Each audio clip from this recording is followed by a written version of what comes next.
Good evening, everyone. Good evening, Brother Shankara. Good evening. Aha. Namaste, namaste. Hari Om. Hello, Keith.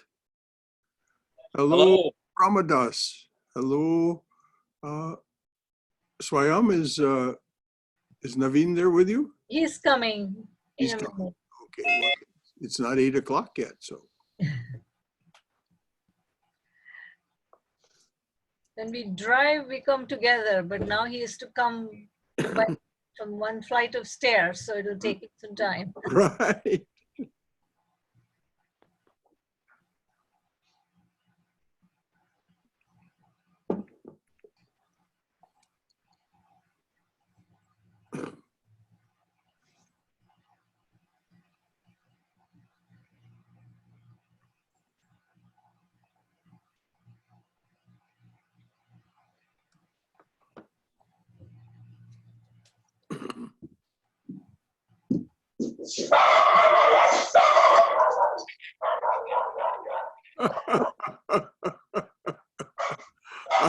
I think we have our friends from South Georgia joining us, and with a dog as accompaniment. I think that was Catherine from South Georgia.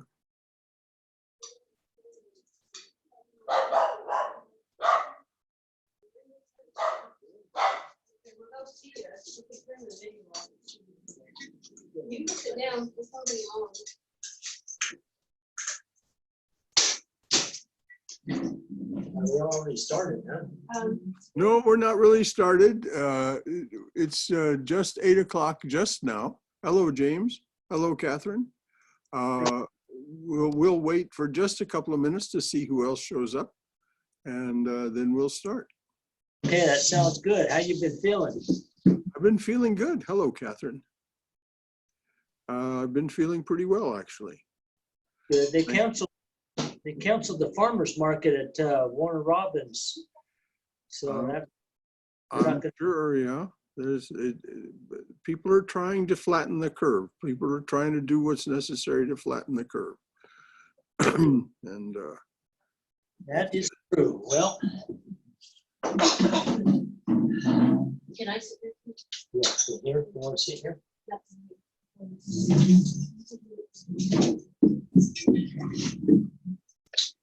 Oh, yeah, I worked all day today out in the bees. well, it was a lovely day. It stopped raining. It was.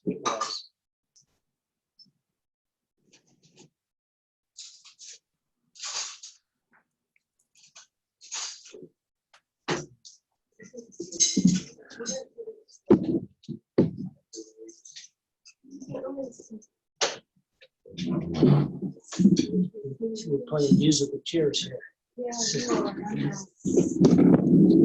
Okay, if James, if you could mute your end, or maybe I'll just hit mute all here. Hang on.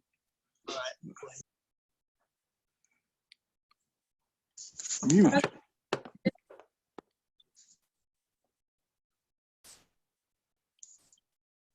I don't know if that would mute me. Hello there. Oh, that's Chinmoy. Hello, Chinmoy. Namaste, everybody. Namaste. Okay. Looks like we got a couple more people joining, so we'll just wait a minute or so. And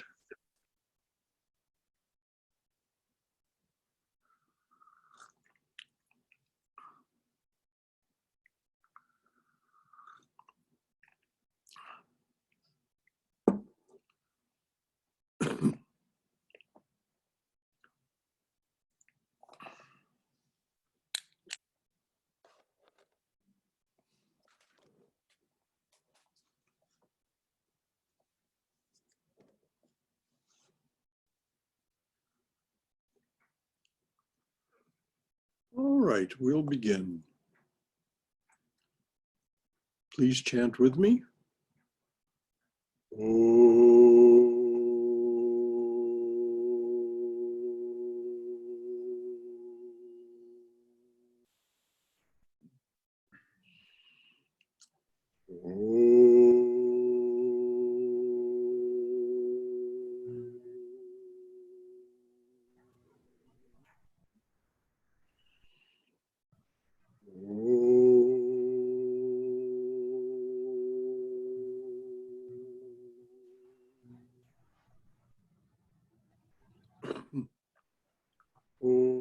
Sahana Bhavatu Sahano Punaktu Sahaviryam Karavavahai Tejasvina Vaditamastu Mavidvishavahai. Om Shanti, Shanti, Shanti. May the Divine Being look over us lovingly as a mother and father. May the Divine Being support and nourish us as a mother and father. May we have the strength and skill to study together the art of spirituality. May no misunderstandings arise amongst us. Om Shanti, Shanti, Shanti. Peace, peace, peace be unto us and to all beings everywhere. So, we're studying Bhagavad Gita. Last week, we covered chapter 1, in which Arjuna, having asked Krishna to drive him out into the center of the battlefield between the two armies, looks on the people that he has to fight with and has what we'll see is the worldly man's deluded reaction to this situation in which he finds himself. And so he tells Krishna about his doubts and concerns and what his mind is telling him. And just as a little reminder, the name Sanjaya. Sanjaya is a servant of King Dhritarashtra. King Dhritarashtra is blind, and so Sri Krishna has given his servant Sanjaya the power of clairvoyance and being able to see at a distance. Being able to see, clairvoyance and clairaudience, being able to see and hear at a distance. So as we open chapter 2, which is called the Yoga of Knowledge, Sanjaya says, then Arjuna's eyes filled with tears, and his heart grieved and was bewildered with pity. And Sri Krishna spoke to him, saying, Sri Krishna, Arjuna, is this hour of battle the time for scruples and fancies? Are they worthy of you who seek enlightenment? Any brave man who merely hopes for fame or heaven would despise them. What is this weakness? It is beneath you. Notice that first Sri Krishna addresses, before Sri Krishna moves on to telling Arjuna the higher truth, he addresses his worldly concerns, and he addresses them quite bluntly. What is this weakness? It is beneath you. Is it for nothing men call you the foe consumer? Shake off this cowardice, Arjuna. Stand up. You remember Arjuna had sat down on the seat of his chariot and thrown down his weapons. Arjuna, Bhishma and Drona are noble and ancient, worthy of the deepest reverence. How can I greet them with arrows in battle? If I kill them, how can I ever enjoy my wealth or any other pleasure? It will be cursed with blood guilt. I would much rather spare them and eat the bread of a beggar. He's sticking to his story, you see. This is Arjuna is intelligent, and though Krishna is his guru, he's not being in any way hypocritical just because Sri Krishna criticized him. Arjuna goes on, which will be worse? To win this war, to lose it? I scarcely know. Even the sons of Dhritarashtra stand in the enemy ranks. If we kill them, none of us will wish to live. Is this real compassion that I feel, or only a delusion? My mind gropes about in darkness. I cannot see where my duty lies, Krishna. I beg you to tell me frankly and clearly what I ought to do. I am your disciple. I put myself into your hands. Show me the way. So as I said, Arjuna he keeps his integrity. He keeps his senses about him, about who he's speaking to and why. But he goes on, not this world's kingdom, supreme, unchallenged, nor the throne of the gods in heaven could ease this sorrow that numbs my senses. Sanjaya. When Arjuna, the foe-consuming, the never slothful, had spoken thus to Govinda, ruler of the senses. So you see, Arjuna has said, this numbs my senses. I'm not able to feel clearly and accurately. My senses are not clear and giving me true information. So now Sanjaya says, now he's speaking to the ruler of the senses. So as he had spoken thus to Govinda, ruler of the senses, Arjuna added, I will not fight, and was silent. Then to him who thus sorrowed between the two armies, the ruler of the senses spoke, smiling. Sri Krishna, your words are wise, Arjuna, wise in the worldly sense. Your words are wise, Arjuna, but your sorrow is for nothing. And now begins the lesson in the truth. The truly wise, in other words, the wise beyond the worldly, the wise and who have the wisdom of the spiritual dimension. The truly wise mourn neither for the living nor the dead.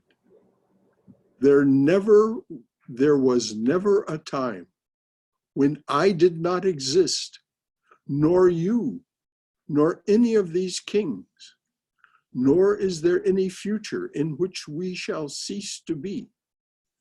So right away, he takes Arjuna out of time.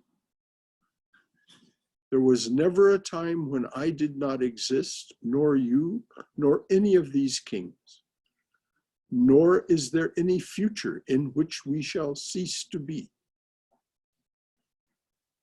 So right away, he says to Arjuna, time is part of your delusion. Just as the dweller in this body passes through childhood, youth, and old age, so at death, he merely passes into another kind of body. The wise are not deceived by that.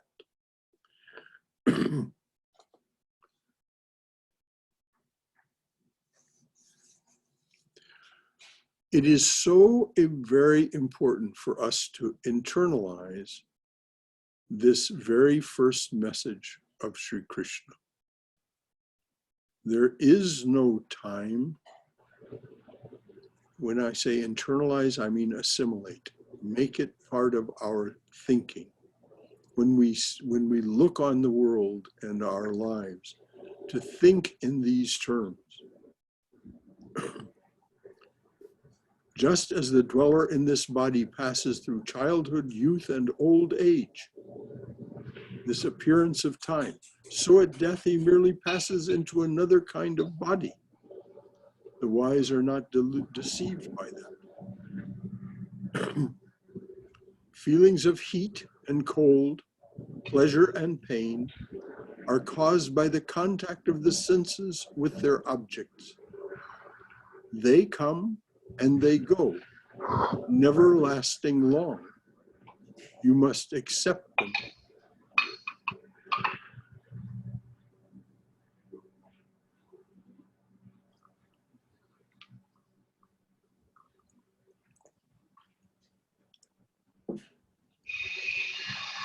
never lasting long. They come and they go, never lasting long. You must accept them.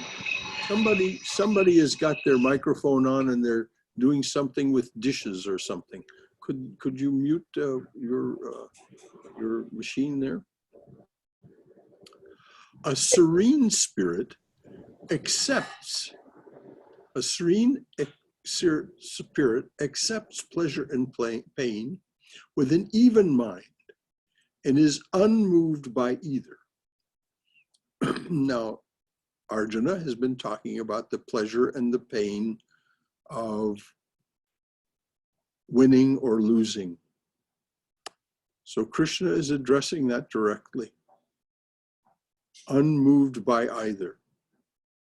He alone is worthy of immortality. In other words, not having to take another body. That which is non-existent, the delusory, the unreal, that which is non-existent can never come into being, and that which is can never cease to be. Those who have known the innermost reality know also the nature of is and is not. So right away he's talking to Arjuna about the innermost reality. He's told him that don't take time seriously, don't take the body seriously, don't take the apparent pleasures and the passing pains and pleasures of life seriously. And he says, he addresses that by saying that which, let me just get it exactly right, that which is non-existent, time, the ephemeral body, all of this, that which is non-existence can never come into being, and that which is can never cease to be. Those who have known the innermost reality know also the nature of is and is not. The reality which pervades the universe is indestructible. No one has power to change the changeless.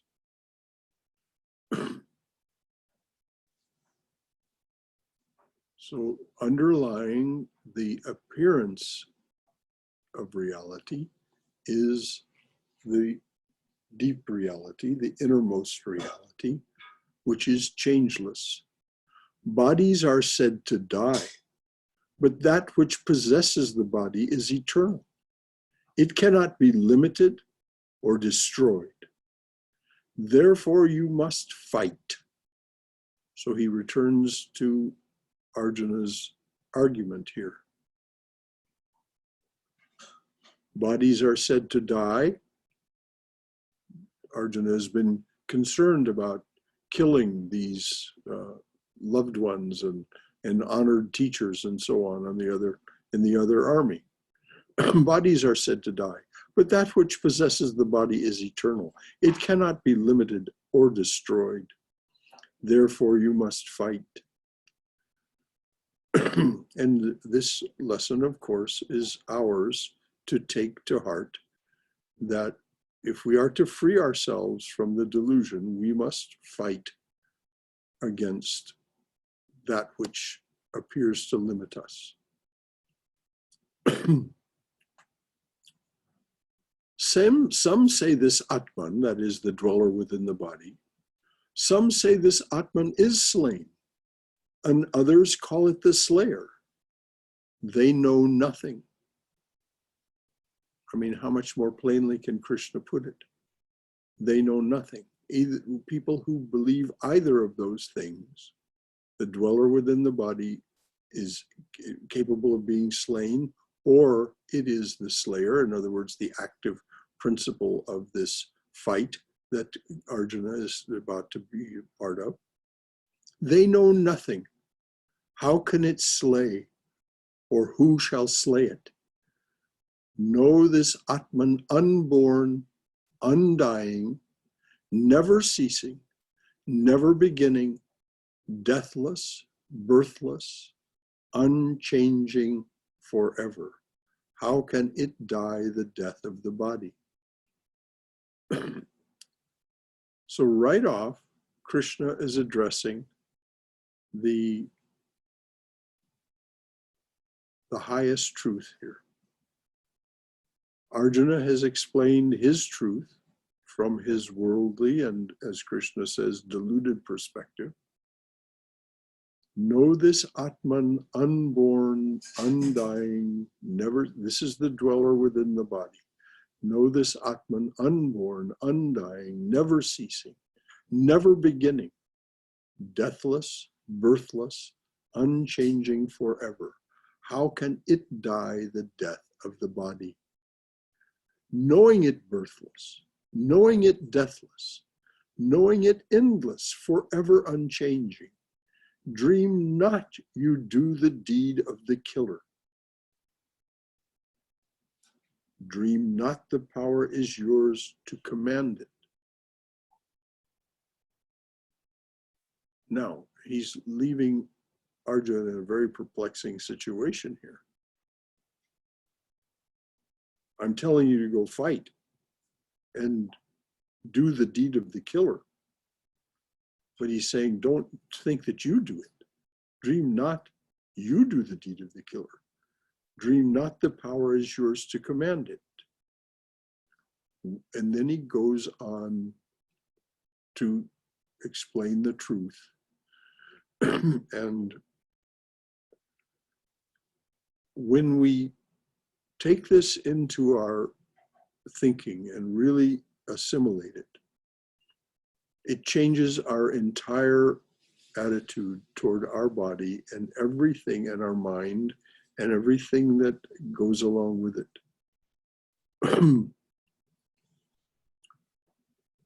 Krishna makes the analogy, worn out garments are shed by the body.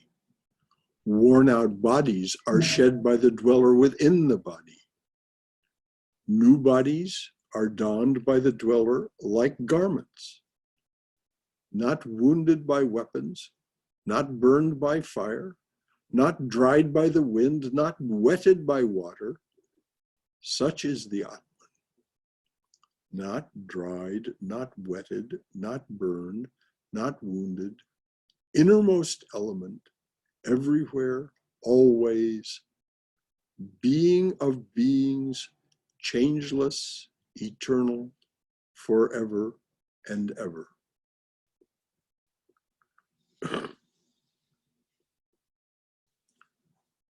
So Krishna is giving us the rationale for going forward with our Dharma, our individual fight, our individual battle with that which seems to limit us, by telling us that that which is within you, the truth of your being, nothing is going to affect it. Nothing. Changeless, eternal, forever and ever, being of beings. This Atman cannot be manifested to the senses or thought about by the mind. It is not subject to modification. That's why it can't be thought about by the mind. The mind is inherently, it is a system of modification, of constantly changing thoughts, images, projections, feelings, and so on. So the Atman cannot be known in that way. It is not subject to modification. Since you know this, you should not grieve. In other words, Krishna is telling him, you've heard this before, you know this. But you let your worldly side, your sentimental side. What does sentimental mean? Sentimental means, and we all do it. We all do this. This is one of our most grievous ways of deluding ourselves. Sentimental, to be sentimental means to pretend something is true that is not true, and then behave as if that which is not true is true. Behave based on your false premise. That's sentimentality. And so this is what Krishna is telling Arjuna. You're being sentimental. Since you know this about the Atman, you should not grieve. But if you should suppose this Atman to be subject to constant birth and death, even then you ought not to be sorry. And then he goes on to talk about the nature of what is manifest. Death is certain for the born. Rebirth is certain for the dead. You should not grieve for what is unavoidable.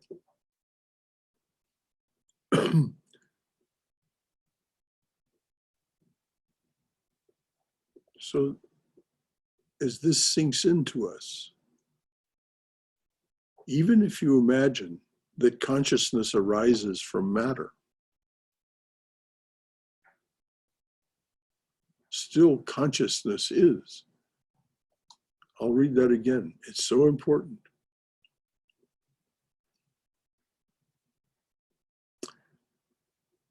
Death is certain for the born. Rebirth is certain for the dead. You should not grieve for what is unavoidable. Before birth, beings are manifest.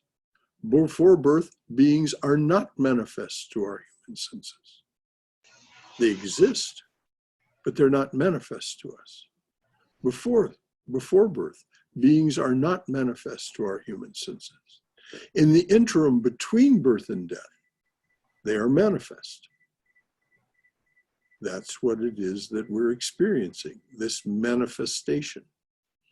At death, they return to the unmanifest again. What is there in this to grieve over? As he said earlier, worn out garments are shed by the body. Worn out bodies are shed by the dweller within the body. What is there to grieve over? There are some who have actually looked upon the Atman and understood it in all its wonder. This is the person he will later refer to as illumined or Sthita Prajna, or those who are most dear to him. There are some who have actually looked upon the Atman and understood it in all its wonder. Others can only speak of it as wonderful beyond their understanding. Others know of its wonder by hearsay. And there are others who are told about it and do not understand a word.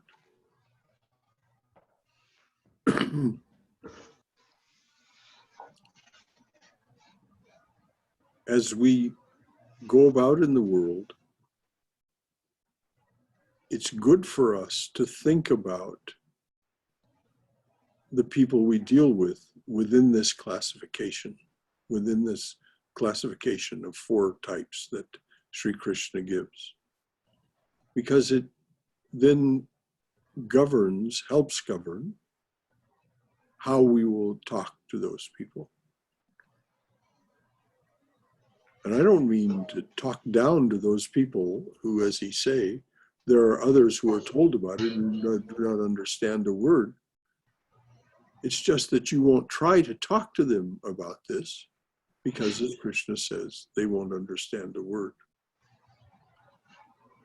So all of these instructions that Krishna is giving are to be interpreted as how do we act in the world, not react, but how do we act in the world. So I'll read that again. There are some who have actually looked upon the Atman and understood it. We can say a Swami Yogatmananda, a Swami Sarvadevananda, a Swami Sridharananda. We speak to them in a certain way. We trust them to completely understand our level of delusion and speak to us appropriately. They've actually looked upon the Atman and understood it in all its wonder. Others can only speak of it as wonderful beyond their understanding. Others know of its wonder by hearsay. And there are others who are told about it and do not understand a word. So this instruction is meant to govern our behavior toward people when we understand who they are and what their level of understanding of the truth is, then we can speak to them appropriately. We can, in a manner of speaking, we can speak into their hearing.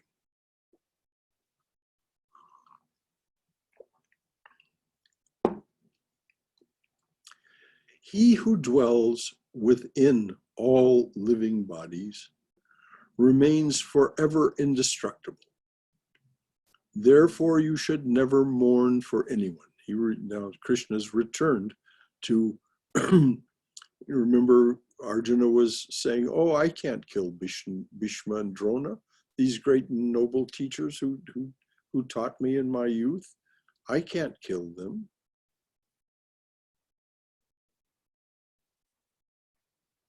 He who dwells, the Atman, but the dweller within the body, he who dwells within all living bodies remains forever indestructible. Therefore, you should never mourn for anyone. Even if you consider this from the standpoint of your own caste,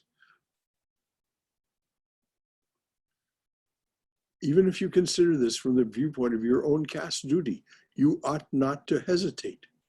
For to a warrior, there is nothing nobler than a righteous war.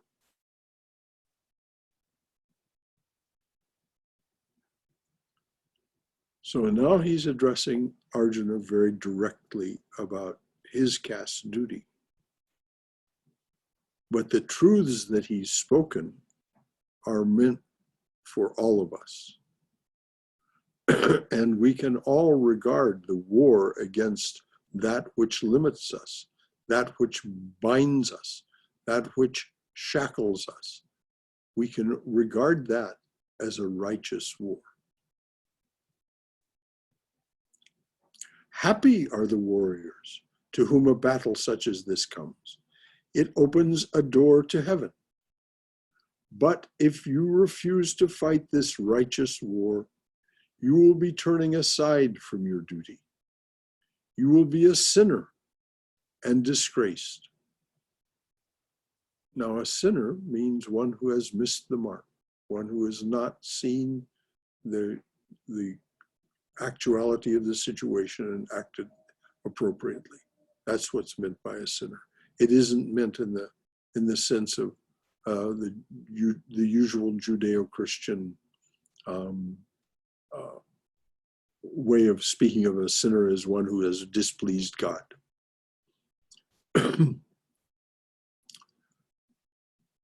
But if you refuse to fight this righteous war, you will be turning aside from your duty.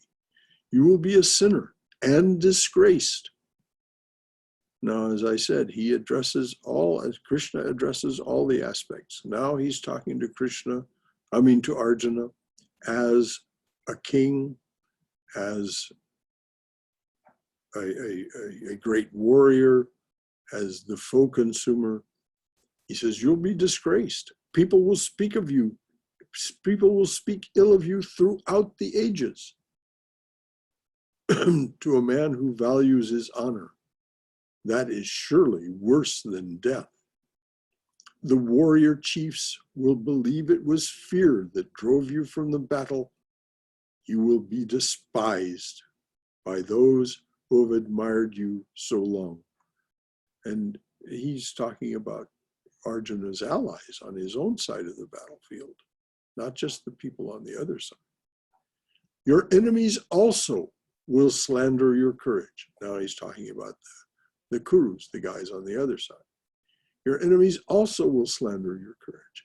They will use the words which should never be spoken. What could be harder to bear than that? So he's trying to awaken Arjuna's zeal as a warrior here. Now, how does this apply to us?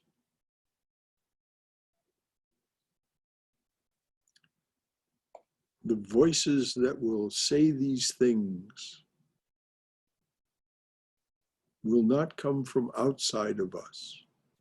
They'll come from inside of us. These words that should never be spoken, slandering our courage. So Krishna is challenging us. Remember, Arjuna is every person. He is the one who represents all of us. So the words that should not be spoken, the things, the slander,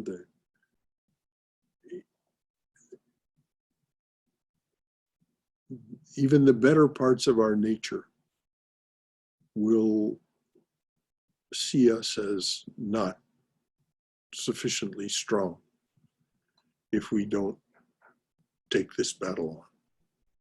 What could be harder to bear than that? Die and you win heaven. Speaking to us now, if you fight this battle against that which limits you, and you haven't succeeded in defeating everything that limits you by the time that you lose your body, you shed your garment, you'll go to, because you'll still have unresolved issues, unresolved desires, unresolved concerns. You'll take the path of the fathers. You'll be reborn. You'll go to heaven and then be reborn. Die and you win heaven. Conquer and you enjoy the earth. Now, this is a very subtle point. Conquer and you enjoy the earth. Only the illumined can truly enjoy the earth. Only those who have seen the truth can truly live in joy. And if you want to know what I mean, please get yourself a copy of the book, Love Poems from God. Love Poems from God, because this is the testimony of those who have conquered and truly enjoy the earth.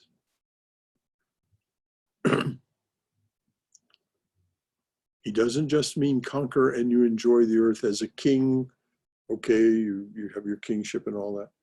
Yes, that's there, but that's, if you conquer that which limits you, if you break through the delusion to the truth, your joy is beyond understanding, beyond measure. So the testimony of these 12 saints in this book, Love Poems from God, it gives you such a one, because we so rarely in our lifetimes are able to spend time with illumined souls. That's why I'm recommending this book to you. Love Poems from God. Beautiful translation of saints from traditions around the world.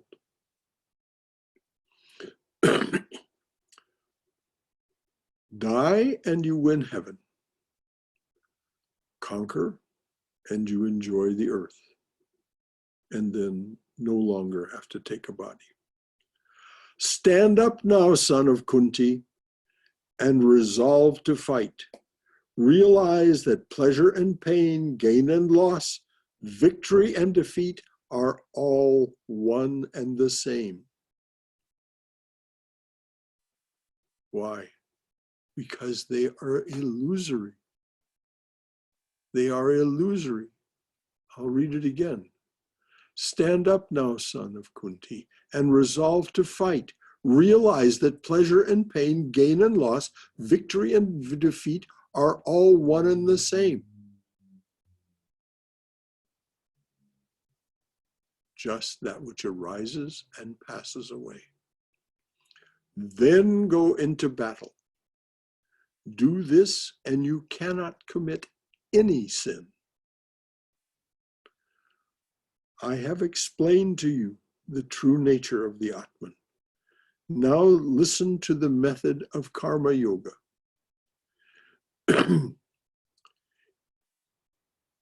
Can someone read that footnote? There's a footnote 5 there. Can someone read that for us, please? I'll take this one. Karma, 1, work, a deed. 2, the effect of a deed. 3, law of causation governing action and its effects in the physical and psychological plane. Yoga, 1, union with God. 2, a prescribed path of spiritual life. The various yogas are therefore different paths to union with God. Karma yoga is the path of selfless, God-dedicated action. Selfless Yogi, one who practices. So is the path of selfless what again? We lost you a little bit there. Selfless, God-dedicated action. Selfless, God-dedicated action. In other words, offering everything to God. Okay, thank you. So Krishna says, now listen to the method. So I've explained to you the principles. Now listen to the practice. Now listen to the method of karma yoga. If you can understand and follow it, you will be able to break the chains of desire which bind you to your actions. And so Krishna is pointing to the fact that it is a system of desires, however noble they may be, they're still sentimental, these desires that he has not to kill his kinsmen, not to kill his great teachers and all this.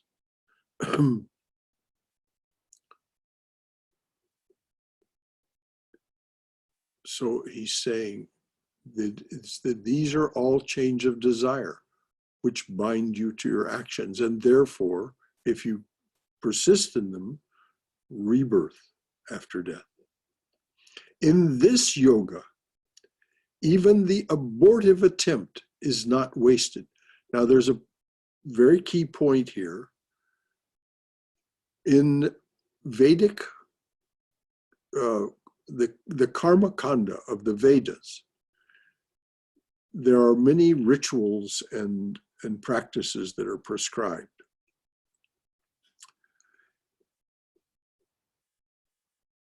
The story goes that if you don't do them exactly right, you can get the exact opposite effect of what you were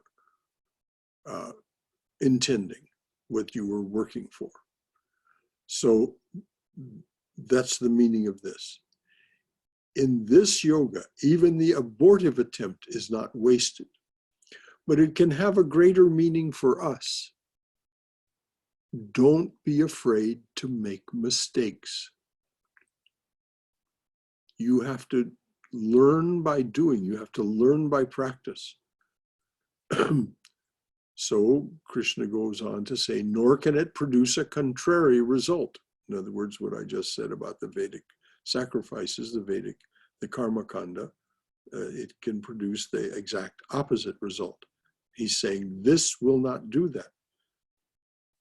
And then the first of Krishna's, I say the word stupendous promises.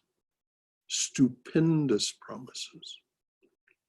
If you practice the yoga of God-dedicated action, even a little practice of this yoga will save you from the terrible wheel of rebirth and death.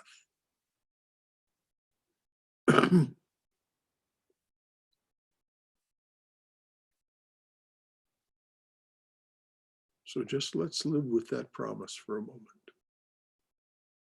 Even a little promise. What did Sri Ramakrishna say? I've done the full 24, or I've done the full 16 annas. You have only to do 1/16.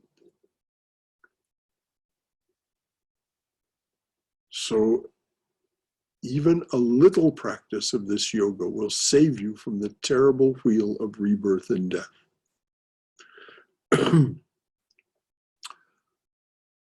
So before we go on, because now Krishna is going to start describing what karma yoga is. He's made us this stupendous promise about the effects of it, if even a little practice. But a whole lot has been covered so far. We've got about 15 minutes left. Before we go ahead, is there any question or comment that you'd like to make?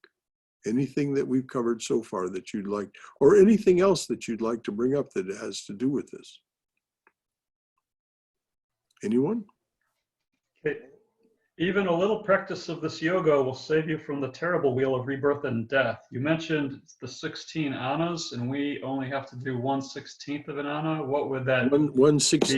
1/16 of a rupee. A rupee is 16 annas. 1/16 is one anna of that rupee. This is a metaphor used by Sri Ramakrishna. If you translate it into the hours of the day, 1/16 of 24 hours is an hour and a half. So, people have asked me, what does this mean? Mm-hmm. Well, this is one way of thinking about it. In other words, you don't have to dedicate, you don't have to become a monastic, you don't have to become an anchorite that lives in a little hut somewhere, dedicate your entire day to this. No. An hour and a half out of the 24, according to Sri Ramakrishna's formula, is enough. Of course, we have to be regular in our practice. And I would suppose the 1 hour is meditation. The other half hour would be reading the Bhagavad Gita or something spiritual, and that would count as yoga, right? It doesn't even need to be an hour of meditation, although that would be optimal from the perspective of anyone who's been given a Ramakrishna order mantra, who's taken the Diksha, practicing that an hour a day. Yes, any other, reading love poems from God, reading the Gita, reading the Christian scriptures, anything that takes your mind in the direction of the truth. It's described so eloquently in Patanjali's Yoga Sutras. You replace the lower samskaras, the ones that have kept you imprisoned, you replace those with higher samskaras. You're still within the realm of time, space, and causation, but it's better and better. It gets better and better. And so that's the key. So whatever it is that takes your mind in a higher direction. Anybody else? Thank you, Brad. That was great. Brahmadas. Yes. Brother Shankara, this is Swayam. Yes, Swayam. Can you just explain a little bit about that concept of the time thing? There was never a time when I did not exist, nor you, nor any of these kings, nor is there any future when we shall cease to be. Is he talking about like the Atman is ever present? Yes. He's talking about, but it is the Atman that gives. Later on in the Gita, Krishna explains that it is that human life happens as a purpose of the Atman. All of this is contained. It's all contained within when the cosmic mind, you can say Brahman, although it's inconceivable that Brahman thinks, but nevertheless, it's expressed in the Chandogya Upanishad. This is a paraphrase. I am one, I shall become many. So in that timeless time, beginningless time, there never was a time when all of which will be did not exist. There wasn't a time when it didn't exist. There isn't a time when it won't exist. And so it is ever present. And the way we summarize it is in the term Satchidananda. All existence is contained within the very concept of existence, existence absolute. All knowledge, chit, is contained within the idea of knowledge. All love or bliss is contained in the absolute. So it's said that Brahman does not exist. Brahman is existence itself. The Atman and Brahman are identical. It's just two terms for the same thing. Because we have to have some term, and because language being the way it is, we have to have a term for Brahman when it seems to be individuated. So when he says, when I did not exist, nor you, nor any of these things, he's not specifically referring to Krishna, Arjuna, or... Yes, he's each one of those is a spark, is a facet of the illimitable jewel. It has endless facets, and each one is, as it expresses itself as a being, is individuated. And later on in the Gita, when Krishna shows Arjuna his universal form, he shows him that it just goes on and on and on and on and on endlessly. These individuated facets of Brahman manifest. So Brahman unmanifest, Brahman manifest, they're identical. It's just that we'll never know Brahman unmanifest because there's no knower in that state of being. When you are one with Brahman, the knower of Brahman becomes one with Brahman, becomes Brahman. But there's no knower, there's no separate mind, there's no separate consciousness. That, as was explained in the cosmology of the Gita, all of this descends from the unmanifest. First is Mahat, the great cause, or Maya. The equivalent term is Maya. So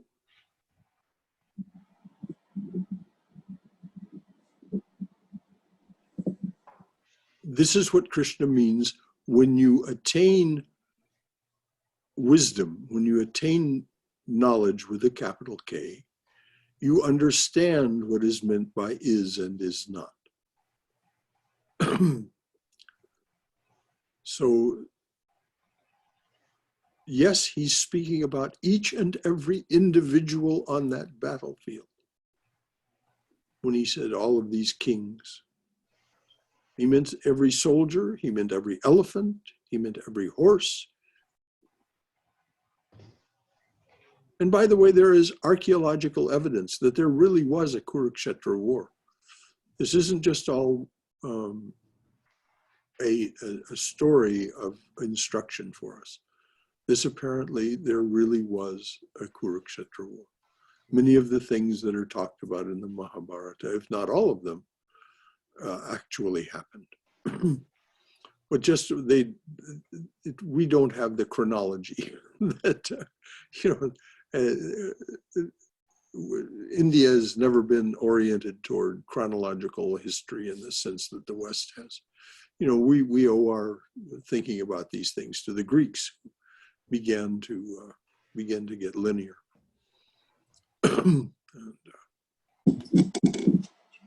So anyone else? Yes, James. Hey, Brother Shankara, you comment just a little bit more on the last page. There's a paragraph here that you read. It says, before birth, beings are not manifest to our human senses. In the interim between birth and death, they are manifest. At death, they return to the unmanifest again. I'm not quite clear on what that's. Okay, very good.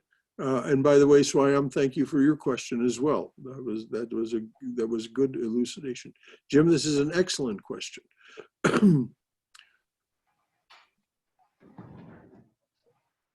Right now, clearly, we are manifest to one another's senses. But when we have no senses, when we're not embodied, that doesn't mean we don't continue to exist, and everyone else and everything else continues to exist in the sense of time, space, and causation, in the sense of the manifest. It's manifest in a subtle way. And so at some point, if it is going to take form again, it is born and then gains senses. And this, again, you can read about this in that appendix, The Cosmology of the Gita, what the senses are. Krishna explains them later. The senses and what we have perceived through the senses is nothing more than the gunas attaching themselves to gunas. From the Sankhya, from the point of view that the Gita is spoken, the universe is a transformation, an apparent transformation of the unmanifest through the instrumentality, the tools, the attributes of the divine feminine called the gunas. And so now when we come into manifestation, we have these gunas, and the gunas create the senses, and the senses register the one guna of this amount and another guna of that amount and third guna of that amount as some experience.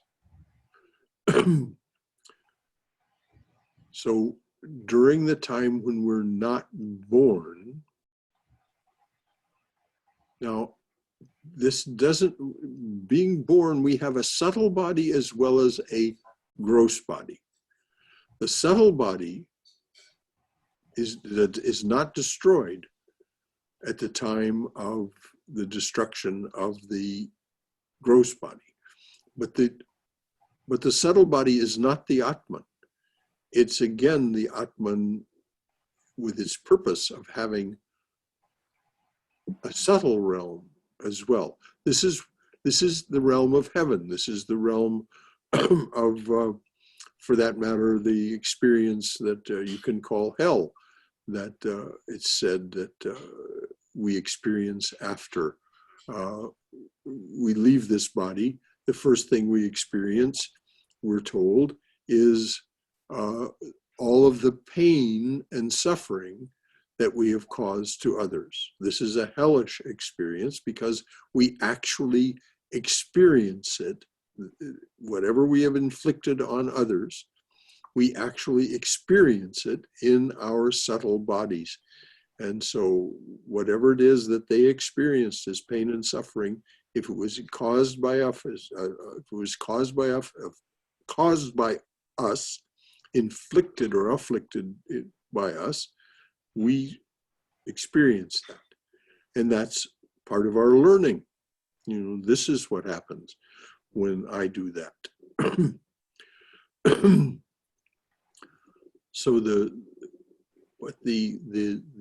spark of being that has taken form is a creation of the gunas, and we'll hear more about that in the next. All the way up through chapter 6, there's a good bit about the gunas. Does Did get it? Yeah, is it saying that when a person between birth and between rebirth and death, Yeah. don't see with our eye, we're not hearing like we normally do in our human body, we're not feeling, we're not sensing, we're not seeing. What is, Yes, we are. If we're going to be born again, we will remain in our subtle body. And the subtle body has subtle eyes, all of the subtle senses. This is why I suggest you read that cosmology of the Gita at the back of the Swami Prabhavananda's, because he explains that first is created the subtle, and out of the subtle comes the gross. So because you lose your gross body does not mean, if you still are in that learning phase, if you're not ready to take the solar path, that it's the road of the saints. There's the lunar path, the path of the fathers, and then there's the solar path, the path of the saints. If you're not through with experiencing, then you will continue to see. And this we hear about a great deal in those who come back and tell us about their near-death experiences. They see, they hear, they speak, because there's the subtle body remains. It's when we've lost all desire to participate in the manifest world, then we take the road of the saints or the solar path, and we don't take a body again, a subtle body or a gross body. But the death of the physical body, the gross body, is not the death of the human being. Your next birth, you'll be a different person. You'll no longer be Jim Garvine. But everything that Jim Garvine experienced, everything that Jim Garvine was and did, will be present as a samskara in the subtle mind of that reborn being. And so you'll take a new body in which to continue learning, if indeed that's what you do. So this is our fate, as long as we are still content. And it is our discontent, our desire to be free, that gives us the energy and the power to find our way out of here, to do the things necessary. And Krishna is about to, we're going to wind it up now for this evening, but this is great, because now we're going to start into, he's given us the principles. He's given us this stupendous promise. I'm about to tell you how to do something. If you'll do just a little of it, it'll save you from this terrible wheel of rebirth and death. And now he's going to start with the practice, which is what he does throughout the Gita. Describe the principles and then the practice. Anyone else? This is wonderful. I had a question, brother. Yes, please. So, how can one reconcile with sufferings that someone experiences like at a very young age? Suppose, I mean, from what you're saying, the karmas, the samskaras that we carry, suppose if we've caused pain to someone, our subtle body at the time of death, we go through all of that experience. We experience all the suffering and pain that we might have caused to others. And I think the slate gets wiped clean. The slate should get wiped clean, but then something... No, the slate does not get wiped clean. Oh. So, for example, this body, when I came into this life, yeah, I very quickly almost died. Clearly what had, of respiratory illness. what had taken my life in the last lifetime was not quite exhausted. So it is the prarabdha karma, as it's said, that karma that has impelled us to take another body. And so those things, the slate isn't wiped clean because we have seen the results of our actions. Now we have the opportunity not to do that anymore. As a matter of fact, to turn, as Mother says, Holy Mother says, to turn to the divine and plead, make me as pure as she pled, as she prayed, make me as pure as a star. In which case, as we just read in the Mother class, if you were to have a wound as big as a plowshare, in other words, a gash in your body as big as a plowshare, if you have turned your attention and are chanting the name of the Lord or whatever spiritual practice it is you're doing, and have the desire to be as pure as a star, those are her words, then something will happen. You'll at least get a pinprick. So our karma is not exhausted by this experience of the suffering we cause to others, but we have learned not to do that anymore. And part of the other lessons that we learn apparently while we're away is this heavenly experience is we can do better. And the futility, we learn the futility of our desires in heaven, because though we experience them at a much amplified intensity, they're still the same old thing. It's just the same old thing. Even if food tastes 1,000 times better than it does, even if the song is 1,000 times more beautiful than it is in human life, it's still a song. It comes and goes. It's still a meal. It comes and goes. It's still a limitation. Thanks for that question. A good question. Yes. Brother Shankara, suppose we do have to come back, will we also remember the good things so we can continue to progress? Yes. These are all the samskaras. When you say remember them, you may not consciously remember them. They will be now what Swami Vivekananda refers to in his London lectures as part of your intuition. You'll just simply know something. You'll simply know that's not the way to behave. You'll know.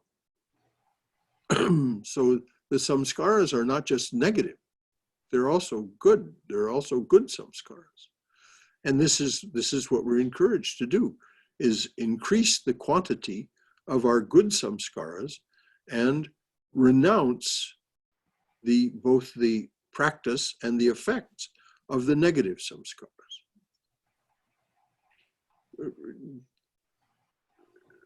This is so we remember, that is to say, our subtle mind contains all of those impressions, bad and good. So the desires that draw us back may even be noble desires. They may, but there'll be an ego component to it. It'll be a noble desire to do good so that I will have a better place in heaven, or I'll have a better place in society, or what have you. Somebody else raised their hand. It says down here. Cindy. Oh, somebody else. Yeah. Yeah. Hello, Cindy. Is it somebody else? Well, Yeah, I raised my hand, Keith. We said you can go ahead. oh, hello, Keith. You go Yes. ahead, Keith. Okay. Yeah, please go ahead, Keith. What is it? Kind of two things. The first one is when you say the pain that you cause other people, I'm assuming the intentional pain, not because people can be pained by you without your intent. You know, you could reject someone or various things. This is a very subtle point. Intentionality and carelessness. Where's the line?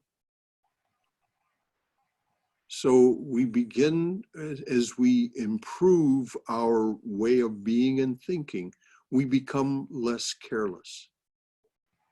We can say something to someone carelessly that wounds them deeply. This was covered in the mother class last night. Golakma said something, that really wounded the mother, brought her to tears. And she didn't do it intentionally. She was just being a gossip. So it's a very fine line between carelessness and intentionality. So we would experience, as it's understood here, we would experience the results of our carelessness as well as our intentional infliction of pain or suffering. Okay. So you said there was two things. There was The second one, when Krishna was talking to Arjuna and talking about the having to kill family, kin, the kings, the teachers, and I know that's mostly internal. Could that also be the things outside of you that you have to get rid of, like certain people in your life, or? Yes, emphatically so.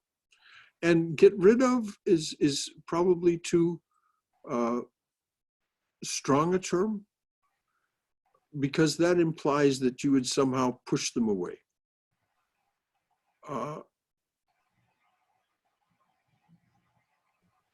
What you do is, by changing your behavior, you become unavailable to them. And as you become unavailable to them, sometimes they'll object. Sometimes they'll be quite sarcastic and critical and so on. Oh, you've gotten on your high horse. Oh, holier than thou, blah, blah, blah. They'll have all kinds of, they'll kick at you in a number of ways. And this is where your resolve has to be strong. But it isn't that you push them away. You simply become unavailable to them. But that's a very good point. Yes, indeed. We do have to change in such a way that we become unavailable to those of us who our relationship with them does not serve us well. Thank you for those questions. Cindy, are you still there? There I am. Okay. I'm experiencing some cognitive dissonance, which I do with the Gita. Okay. And I haven't read it in a while, or so this is good to visit it. But so going back to what you read today, and the thing that the Atman is the same as Brahman, but we just refer, we have two terms so we can refer to it. I mean, I get that. And that everything is illusory. Well, not everything is illusory. Well, everything except Brahman. But Brahman is unapprehendable. So, okay, I'm trying to get to my question, and I'm having a hard time just putting it together. But basically, Brahman is all that is real. Everything else is illusory. But what we're talking about, as being the main thing is, oh, I don't want to come back, and oh, the terrible wheel of birth and death, and go ahead and do this thing that is what you were born to do, Arjuna, and don't think you are doing it. Well, who is doing it?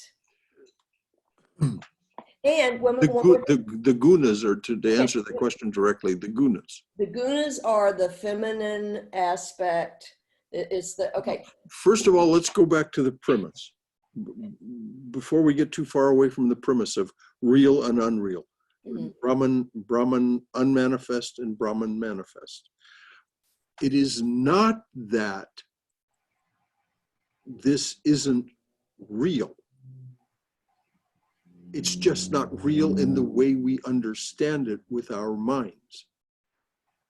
As Sri Ramakrishna said, water still and water in waves, same water. This is Brahman. This that we are experiencing is Brahman. Right. We have somehow, because we forget the truth, we have forgotten the truth that Krishna is reminding us of, we misunderstand what we're seeing. So that when our understanding is complete, that's what I said about love poems from God.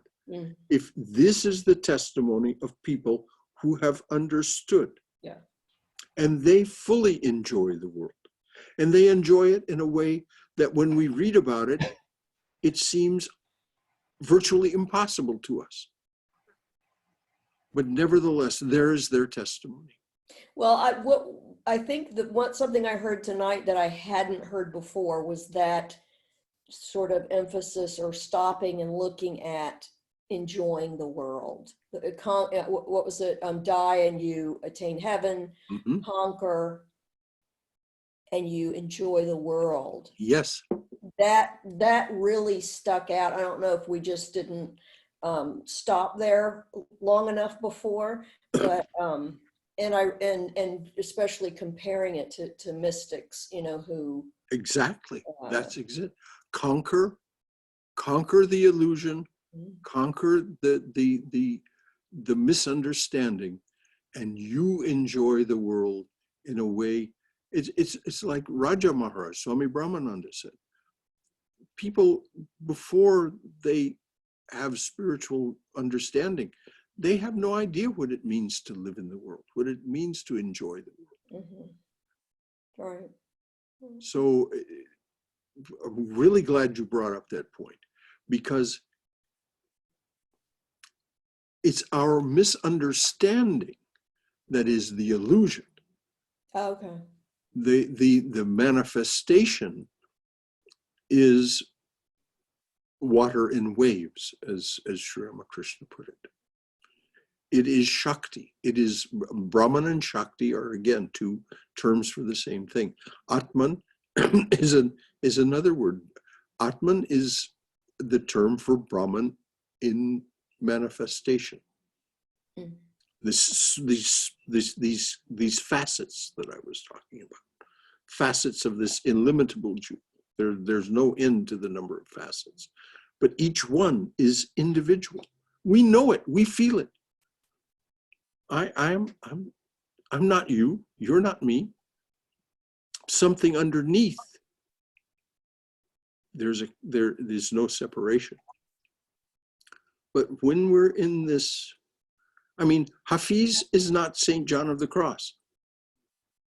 Rumi is not Rabia. But boy, do they sing the same song in their own beautiful, special way. It's because they have awakened to the fullness of their being, which is what Swami Ranganathananda points out in his wonderful book, Divine Grace. To be fully human is to be fully divine. I'm really glad you brought those things up. That was excellent. Anybody else? Hi, my name's Suzanne, and Yes, hello, Suzanne. Hi, I've never participated with your group because I live in Chattanooga. Well, I'm so glad you're with us tonight. Welcome. And I don't have a car, and with all of this happening, because I follow this center all the time, hoping that I will come to visit there. But I have been studying a lot. I've studied the Gita for many years, and just Advaita, Vedanta, and Sankhya philosophy in particular. So I just wanted to help maybe illuminate a little bit of what it was Cindy who was saying, something that helps me thinking about Atman and Brahman and perspective and the gunas is think about if you're in an airplane or on a train and you're sitting on it, you don't feel like you're moving, but when you look out the window, that's when you realize it. And so in Sankhya philosophy, when we talk about Brahman and Atman, and essentially it's this Purusha, it's this consciousness, and it wants to involute to see itself, just like we want to know that we're moving, so we look out the window. And these gunas are these energetics that provide this space of being able to see outside of ourselves.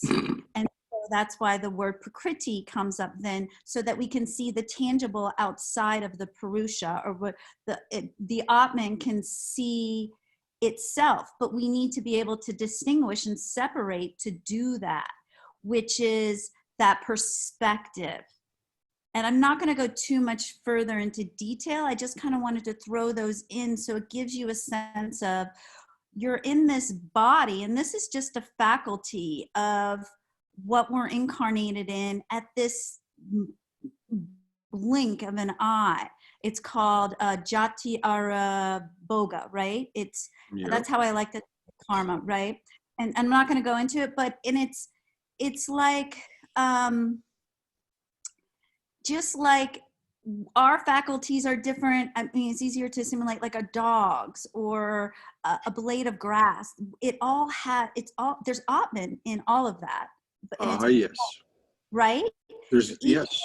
It is consciousness. It is consciousness, and it's just a different expression of it, but it has specific faculties. That blade of grass cannot eat like we do, but it is functioning in that same space. And so I like to think of Atman is like, or think of all living things that have the Atman in it, right? Or that are part of it, are like beads on a string. And this comes in, there's a beautiful, I think it's in chapter 7 of the Bhagavad Gita, which we'll get to. And that thread that goes through all of those beads is the Brahman. So it's like, or Brahma. It's what's thread through all of us, that we can't claim that we are it, if that makes sense. And each thing is its own splendor and beauty, different from everything else. And it can't even begin to think it could be similar. I don't know. And I'm going to stop rambling because I just love to talk this stuff. So, and this is your Okay, Suzanne. Well, thank you. And thank you for all those contributions. And obviously you have studied the Gita and Sankhya. We're very glad that you were with us. And so thank you. And come back. We're going to have, we're just about to start Saturday classes, start Saturday at 11 a.m. That will be linked through this Zoom. And of course, we have our Sunday talks as well. So come and participate. And thanks for your contributions now. Great. Anyone else?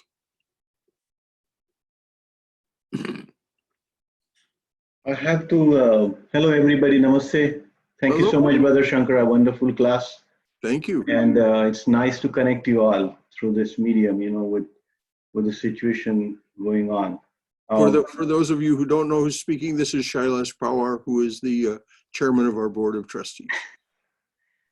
Okay, I just have one point to make about the karma, coming back to the intentional karma.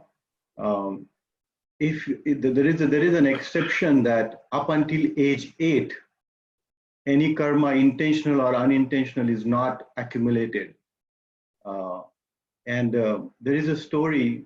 There was a Rishi who was obviously a realized soul, and he was about to die, and then he was caught by a king and tortured for some time, and then he let him go. So he asked, he obviously was a realized soul. So he asked God or, Brahman that, why, don't remember anything doing something like that. But he said, and then the answer given was that years ago in previous births, before, when you were 12 years old, when you were a kid, basically, you tortured birds we used to poke them, catching them, and so he was very, and then he said, but I was a young kid. And then he said, no, if you were 12 years old. So that's what the theory goes, is that up until age 8, you do not accumulate any karma. Sri Ramakrishna refers to this in the Gospel of Sri Ramakrishna. Oh, okay. He says that the children of that young age are not a prisoner of the gunas, which means the flip side of that would be that they're not accumulating any karmas. They're not making any karmas because they're not they're not manipulating the gunas like poking a bird or something like that. Or even if they do poke the bird, it's in innocence. Good, thank you. Thank you. Anyone else? Okay. Well, we'll just wind it up there.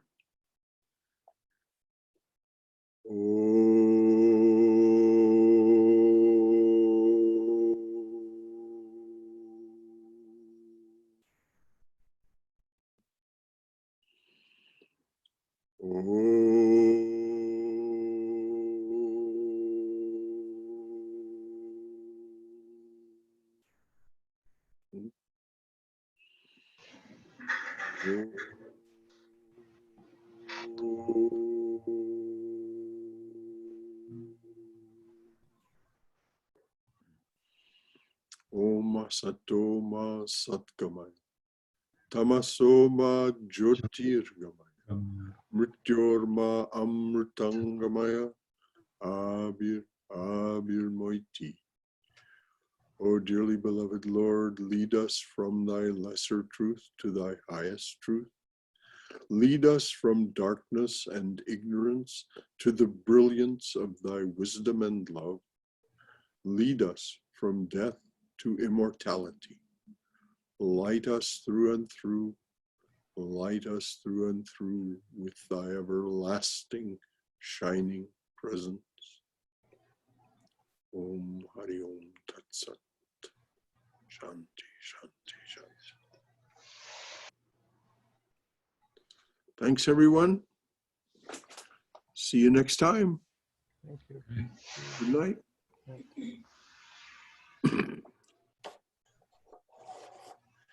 Namaste. Guys.